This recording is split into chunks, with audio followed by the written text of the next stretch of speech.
मोठ्या गोष्टीसाठी मला असं वाटतं आमच्यातले वाद, आमच्यातली भांडणं, आमच्यातल्या गोष्टी या किरकोळ आहेत. महाराष्ट्र खूप मोठा आहे हो, कळलं का?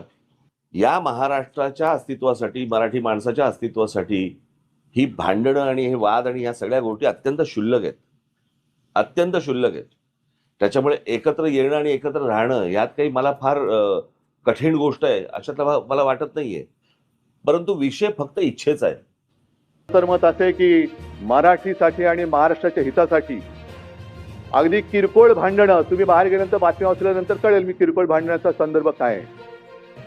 किरकोळ भांडणं बाजूला ठेवायला मी सुद्धा तयार आहे आणि मी सुद्धा सर्व मराठी माणसांना या हितासाठी, महाराष्ट्राच्या हितासाठी, मराठीसाठी एकत्र येण्याचं आवाहन करतोय.